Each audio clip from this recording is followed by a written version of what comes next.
Bien, jóvenes, tengan ustedes muy buenos días. Vamos a dar inicio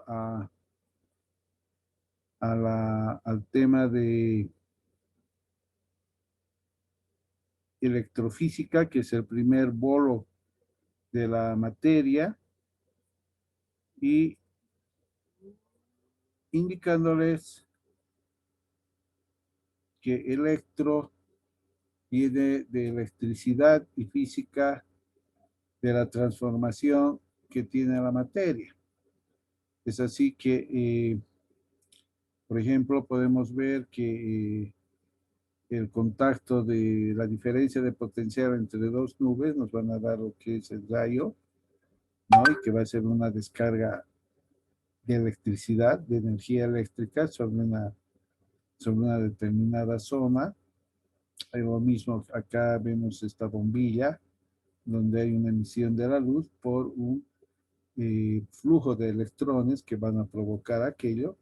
El flujo de electrones es corriente eléctrica o la producción de la chispa por dos cuerpos cargados de diferente forma y que al frotarse nos van a producir la chispa, o lo que produce un imán que produce un campo magnético y que ese electroimán puede provocar nomás una descarga eléctrica.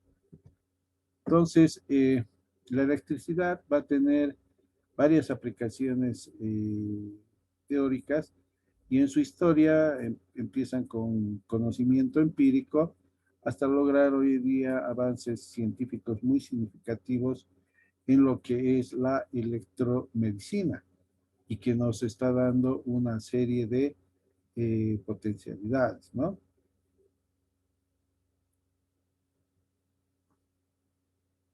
Entonces,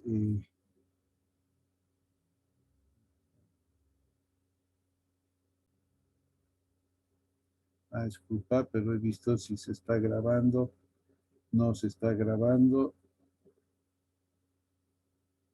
Bien, entonces les decía que dentro de lo que es la electrofísica tenemos en el campo de la salud lo que es la electrofisiología, es decir, los cambios fisiológicos producidos por la electricidad, que también son propios del organismo. Acá tenemos, por ejemplo, como ejemplo, el circuito eléctrico del corazón, ¿no?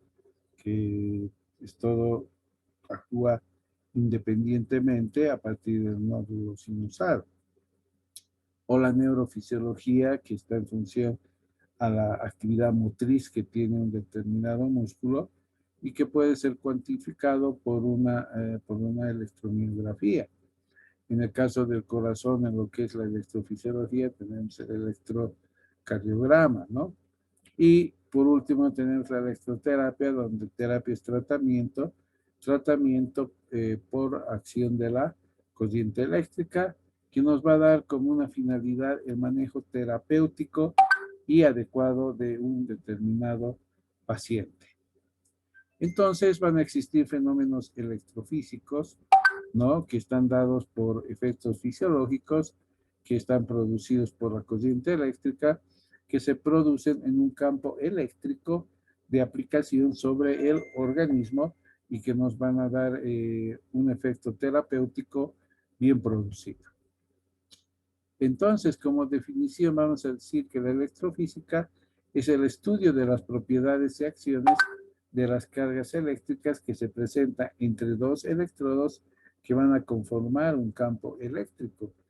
Y si vemos a nivel del ser humano, esta transmisión de la energía eléctrica parte del cerebro, que va a provocar una contracción muscular en los músculos en diversas actividades. El objetivo es conocer los efectos fisiológicos de la corriente eléctrica sobre el organismo.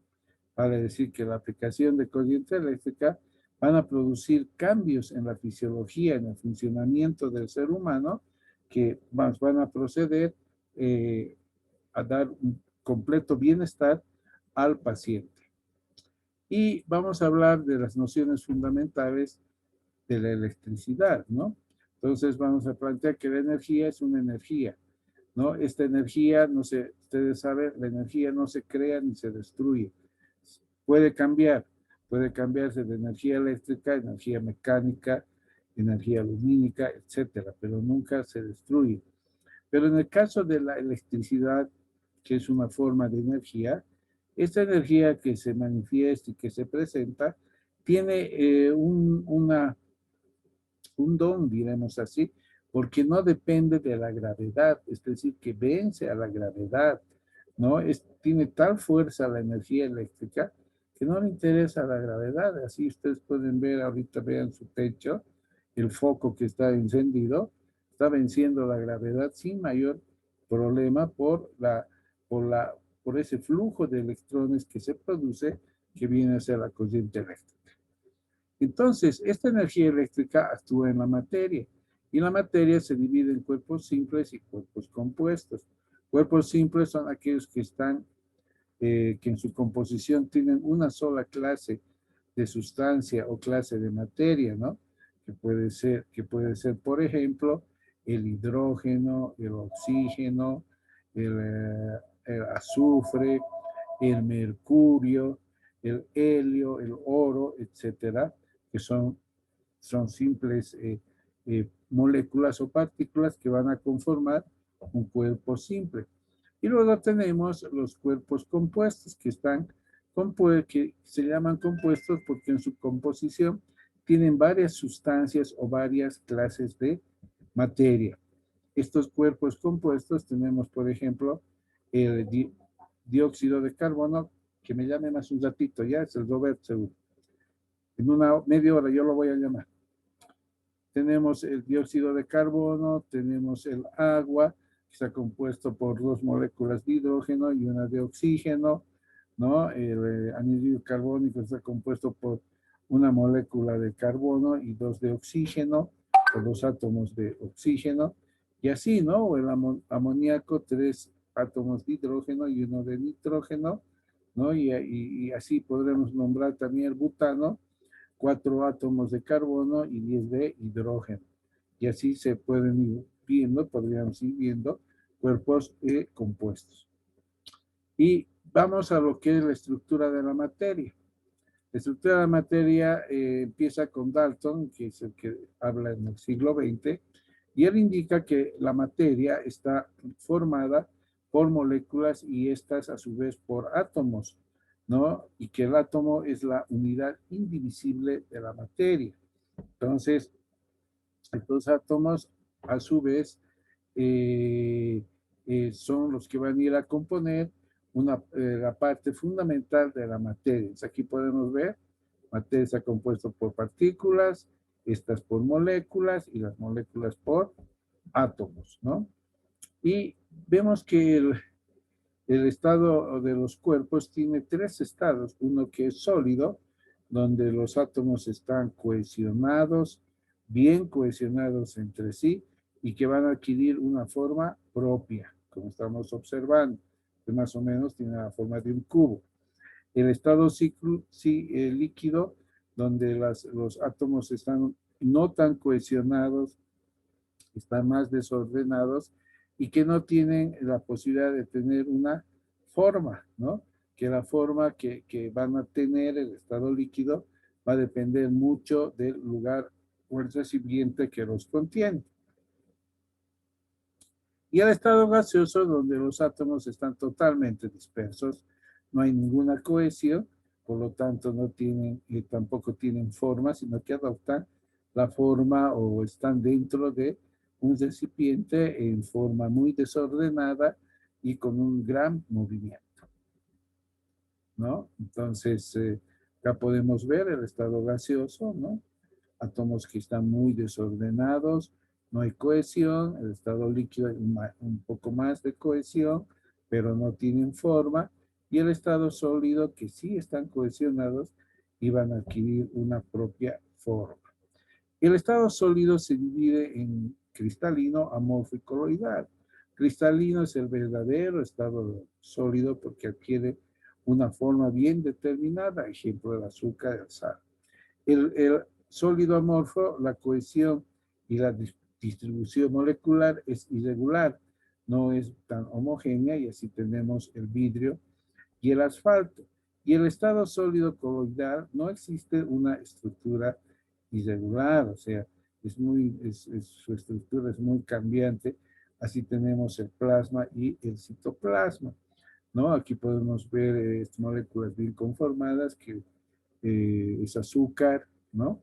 El amorfo, las moléculas no están tan cohesionadas, no tienen una estructura tan rígida, y el coloidal, donde realmente está todo no hay una estructura bien determinada, que viene a ser el plasma, ¿no? Ha habido una sedimentación de los glóbulos rojos hacia abajo, encima están los glóbulos blancos, y ahí está el plasma, que es amarillo citrino. Entonces, el estado sólido puede cambiarse al líquido, y el líquido a gaseoso, y el gaseoso a sólido. El sólido puede, por fusión, convertirse en líquido, y el líquido, por solidificación, puede convertirse en sólido. El líquido, a su vez, por vaporización, se puede convertir en gaseoso, y el gaseoso, por licuación, se puede convertir en líquido. Y el gaseoso, por sublimación, puede convertirse en sólido, o el sólido, por sublimación, también puede convertirse en gaseoso. Entonces, esos tres estados de la materia van a ir a conformar lo que es el átomo. Y el átomo está conformado por un núcleo, donde en su parte central tenemos los protones, que tienen carga positiva, y los neutrones, que tienen, no tienen un tipo de carga definida, ¿no? No son ni positivos y no son negativos, ¿no? Por eso reciben el nombre de neutrones, ¿no? Y en las órbitas tenemos los electrones, ¿no? Que están girando alrededor del núcleo, ¿no? Entonces, el núcleo, por otra parte, está formado por protones y neutrones.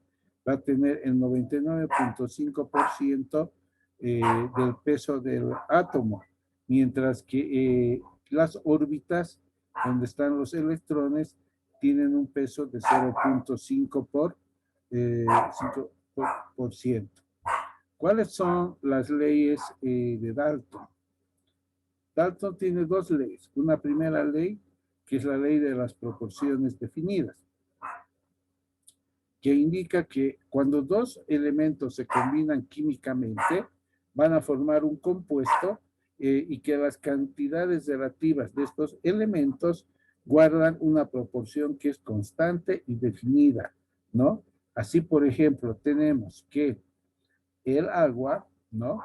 Tiene dos átomos de hidrógeno y uno de oxígeno, pero eso está totalmente definido, ¿no? No va a haber un cambio en nuestra estructura, y por esa razón recibe el nombre de ley de las proporciones definidas, que va a ser la primera ley. La segunda ley de Dalton, pero antes de eso veremos acá, por ejemplo, la ley de las proporciones definidas. Tenemos 4 átomos de plomo, 5 átomos de azufre, y nos va a dar un compuesto que va a ser el sulfuro de plomo, que va a estar conformado por 4 unidades de azufre y 4 de plomo, y va a sobrar una unidad de azufre, ¿no? Entonces, eso viene a ser el sulfuro de plomo. Entonces, les decía, la segunda ley es la de las proporciones múltiples, que indica que cuando dos o más elementos se combinan para formar una serie de compuestos, lo hacen siempre guardando una relación sencilla, ¿no? Pero esa relación sencilla entre los dos elementos hace que el crecimiento sea en múltiples, ¿no? Por ejemplo, me explico, múltiplo de 2 es el 4, ¿no? Y el múltiplo de 4 es el 8, y así sucesivamente son múltiplos. Lo mismo pasa en esta situación, ¿no? Primero tenemos el agua, conformado por una molécula, un átomo de oxígeno y 2 de hidrógeno, y su múltiplo es el hidróxido, el peróxido de hidrógeno, ¿no? Que está conformado por 2 átomos de hidrógeno y 2 de oxígeno, lo que viene a ser el agua oxigenada. Entonces, ustedes vean, hay un crecimiento en múltiplos, ¿no? Por eso se llama ley de las proporciones múltiples, ¿no? Lo mismo acá, ¿no? ¿No? Es una proporción en múltiples para conformar un nuevo elemento, ¿no?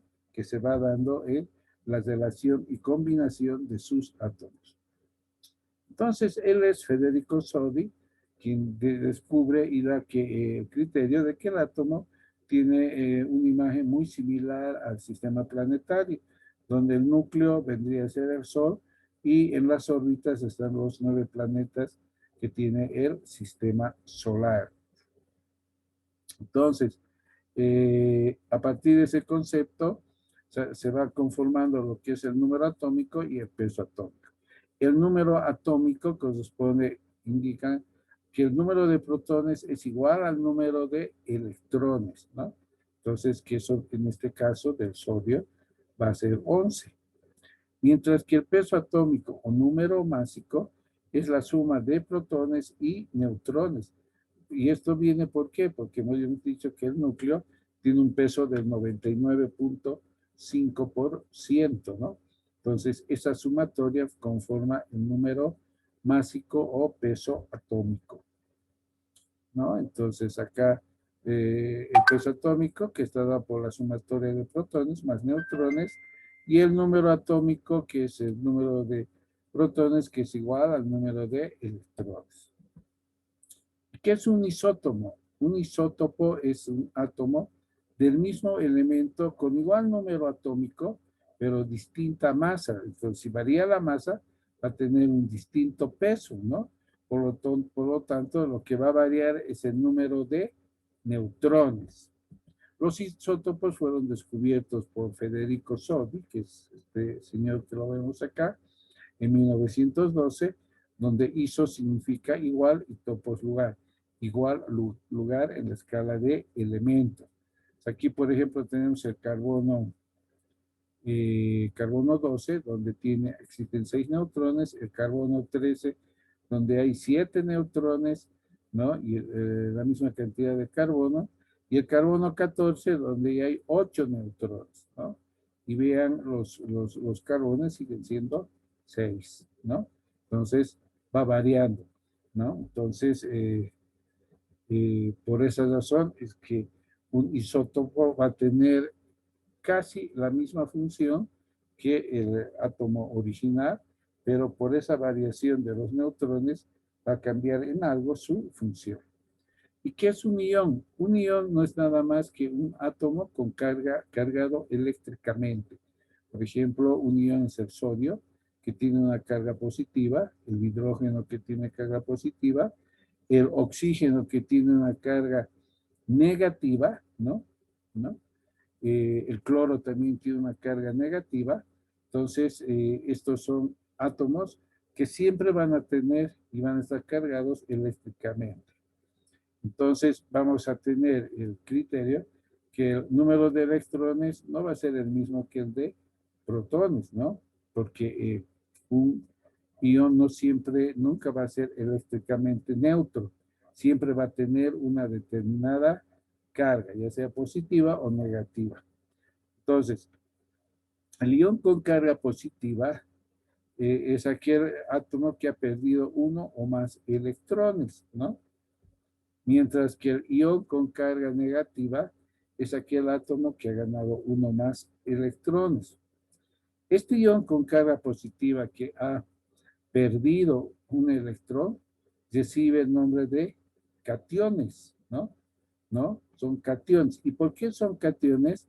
Porque van hacia un electrodo que en este caso es negativo, que recibe el nombre de cátodo. Por eso se llaman cationes y tienen carga positiva.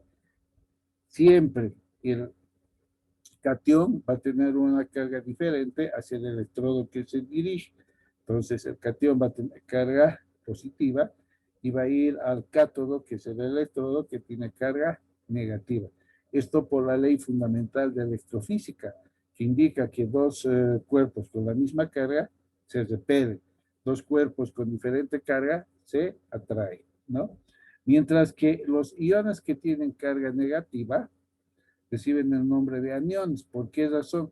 porque van hacia el electrodo, que en este caso sería positivo, que es el ánodo, ¿no?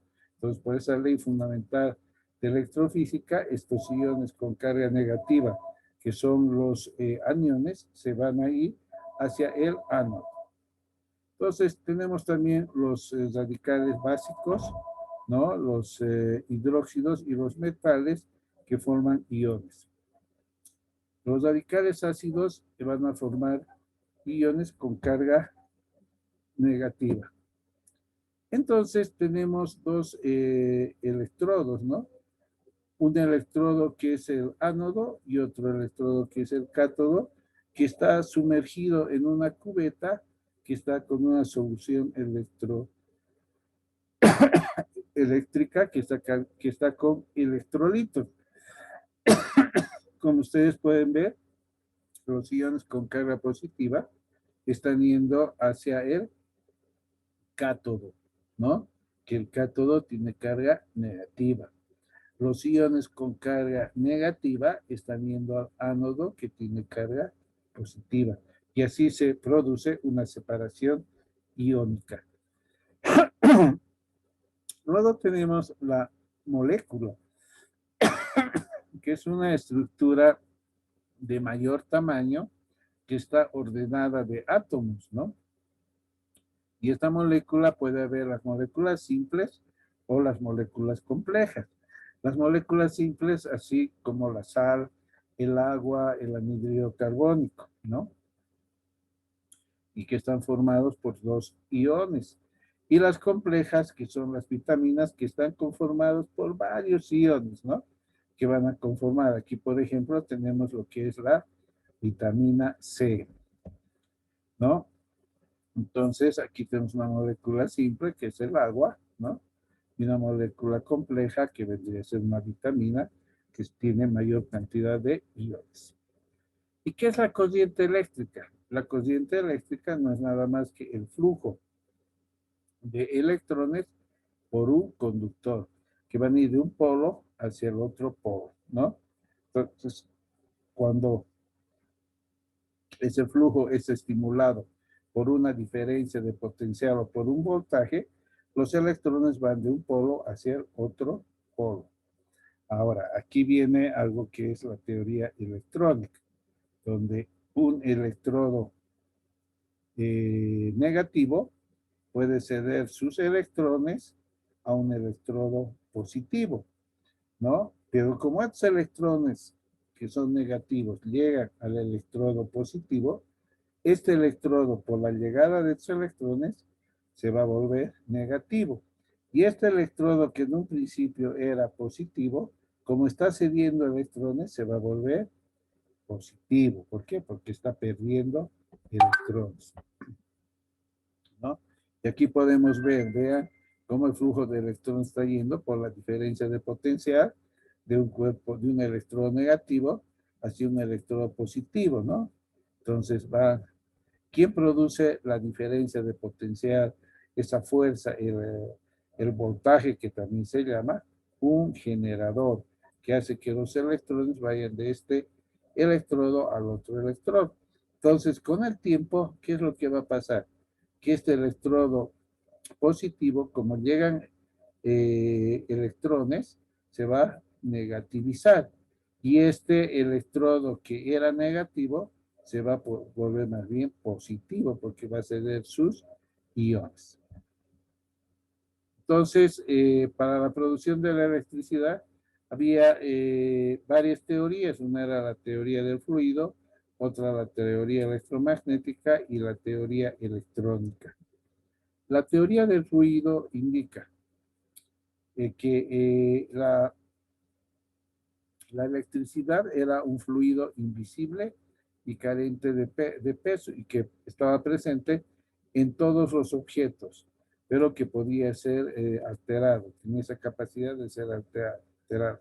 Si el fluido aumentaba, ese cuerpo se volvía positivo, y si el fluido disminuía, ese cuerpo se volvería negativo, cosa que hoy en día ha cambiado ese concepto con la teoría electrónica, ¿no? Entonces, la otra teoría es la teoría electromagnética, ¿no? Esta teoría indica que la corriente eléctrica se debe a vibraciones que van en forma ondulatoria de las diferentes radiaciones, como por ejemplo los rayos infrarrojos, que van a tener una variación en su longitud de onda y en su frecuencia, ¿no?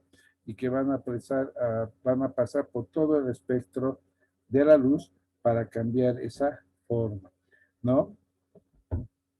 Entonces tenemos diferentes radiaciones que van cambiando esta forma. Y luego tenemos la teoría electrónica que está dada por Rutherford en el año 1911 y que fue respaldada por Niels Bohr a partir de lo que es el átomo. Entonces, esta teoría electrónica dice que cada objeto está formado por un número de átomos y que estos átomos tienen un número igual de protones y de electrones. Las cargas compuestas se compensan entre sí y el objeto puede volverse neutro cuando su número de átomos, cuando su número de electrones y protones es idéntico.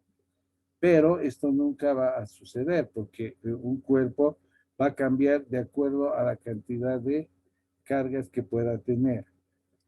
Es decir, que por ejemplo, el flujo, si va de negativo, puede ir de negativo a positivo. ¿Me explico? Yo tengo carga negativa, entonces puedo ceder mis electrones y el flujo de estos electrones pueden ir a otro cuerpo. Este cuerpo que está cediendo, mi organismo está cediendo electrones, este cuerpo que es positivo, en un momento dado, cuando por la llegada de más electrones, se va a volver negativo. Y yo, que era negativo y estoy cediendo mis electrones, me voy a volver positivo.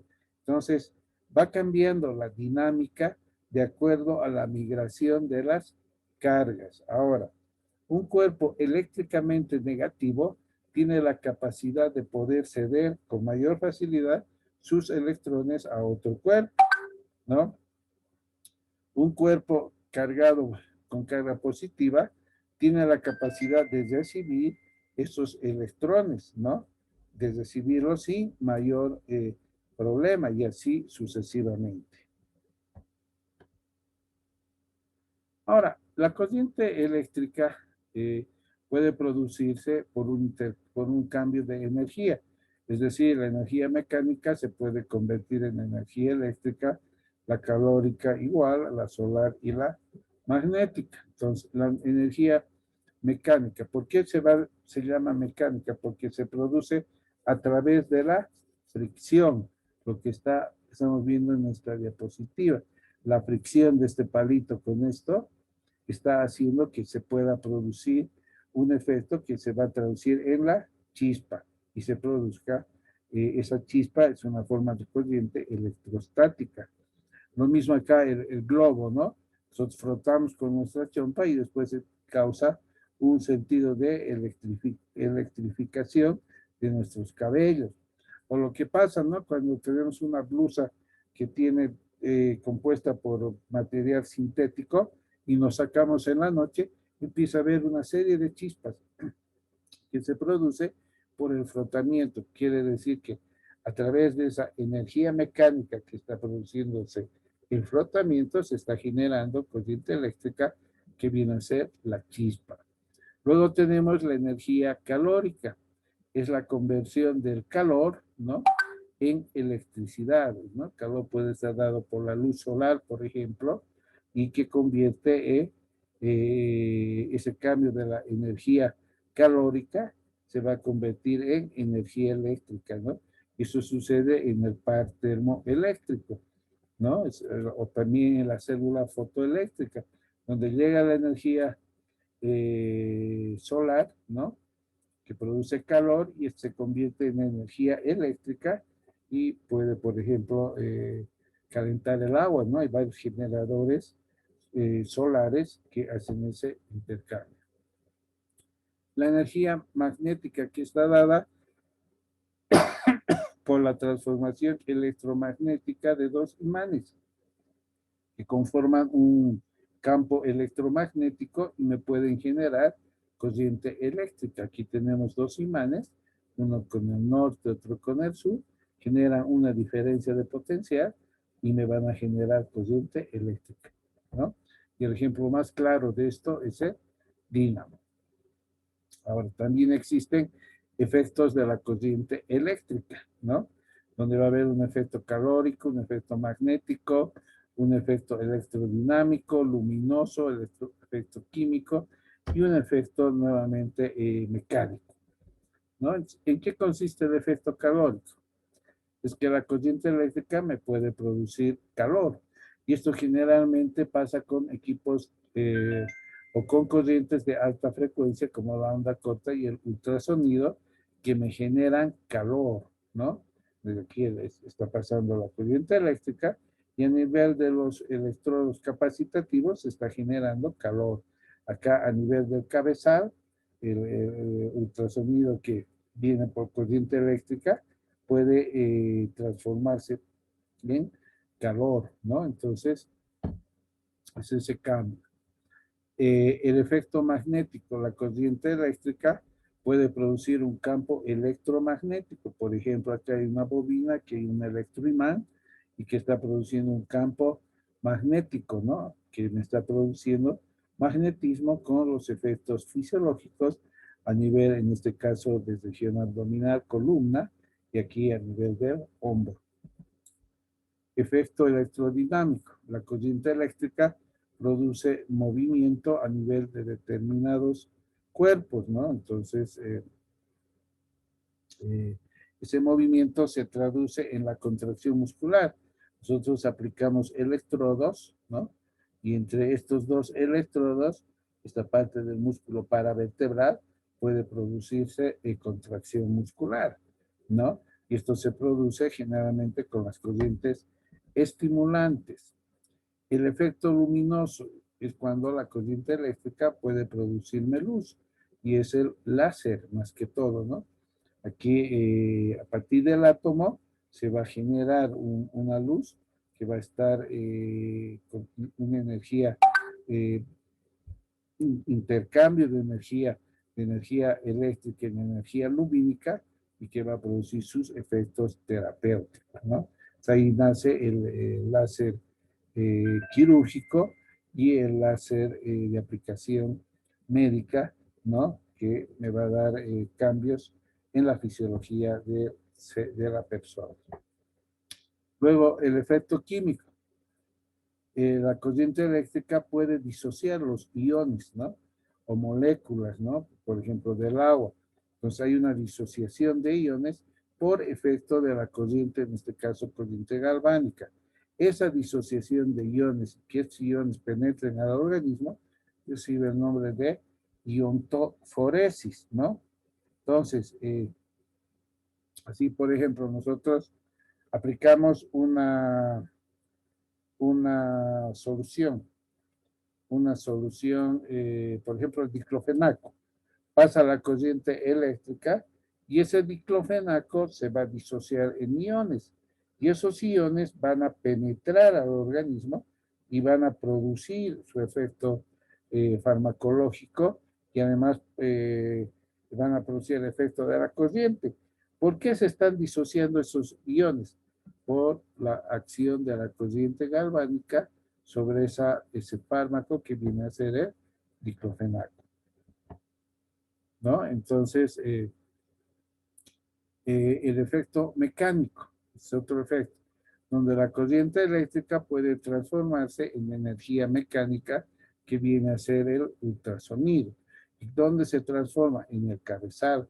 Aquí hay un efecto piezoeléctrico invertido que va a provocar ese cambio de corriente eléctrica en la corriente mecánica, ¿no? En energía mecánica, y esa energía mecánica se va a traducir en lo que es un micromasaje, que es lo que se provoca en el organismo. Micro, porque es un movimiento muy leve, muy no perceptible, pero que está haciendo que las moléculas se puedan movilizar. Entonces va a haber cambios de la corriente, así como en la onda corta, el ultrasonido, en un efecto calórico, un efecto electromagnético en el imán, ¿no? La disociación de moléculas con la iontoforesis, ¿no? El cambio de energía eléctrica en energía mecánica también en el ultrasonido, ¿no? Y así sucesivamente. ¿Y qué es un campo eléctrico? El campo eléctrico es el área, es esta área que rodea a una carga eléctrica. Aquí tenemos una carga un ion que tiene carga positiva, ¿no? Y que genera un campo eléctrico, que es esta zona, ¿no? Entonces hay campos eléctricos, ¿no? Que pueden ser unipolares cuando solamente están alrededor de una sola carga, como en este caso, o pueden ser bipolares cuando están alrededor de dos cargas, como está pasando acá, ¿no? Ahora, puede haber fenómenos de repulsión, generalmente campo eléctrico va a generar fuerzas de repulsión, como están viendo hacia afuera, o fuerzas de atracción cuando el ion tiene carga negativa, ¿no? En cambio, cuando tiene carga positiva, las fuerzas de repulsión van a ir hacia afuera, ¿no? Entonces puede ser unipolar cuando es un solo campo, o bipolar cuando son dos polos, ¿no? Que se pueden presentar. ¿Y qué son las líneas de fuerza? Las líneas de fuerza están en el campo eléctrico y son los caminos por los que van los electrones, ¿no? ¿No? Estos caminos. Estas líneas de fuerza, habíamos dicho, cuando están alrededor de un ion positivo, van hacia afuera, y cuando están alrededor de un ion negativo, las líneas de fuerza confluyen hacia adentro, ¿no? Entonces, pero por esas líneas, por esos caminos, van a ir los electrones, ¿no? Y van a hacer un cambio, pues, ¿no? Por ejemplo, este ion que era positivo, que está cediendo sus electrones, ¿no? O sea, en principio era negativo. ¿Por qué? Porque empezó a ceder sus electrones, ¿no? Entonces se vuelve positivo. Este que está ganando electrones se vuelve negativo. Esa es la teoría electrónica, ¿no? Y aquí estamos viendo, ¿no? Como este en principio seguro era negativo, se dio sus electrones y se queda positivo. Este gana los electrones y se vuelve negativo. Al principio posiblemente era positivo, ¿no? Entonces, esas líneas de fuerza, que son los caminos, van a conformar lo que está dentro del campo eléctrico. Muy bien, con esto les quedo muy agradecido. Muchísimas gracias por su atención. Vamos a aclarar algunos conceptos cuando las prácticas. Pido mis disculpas, ha habido algunos ruidos extraños que han escapado a mi control, ¿no? Pero que creo que la clase ha sido clara y se les ha podido explicar todo esto. Muchísimas gracias y será hasta el próximo tema.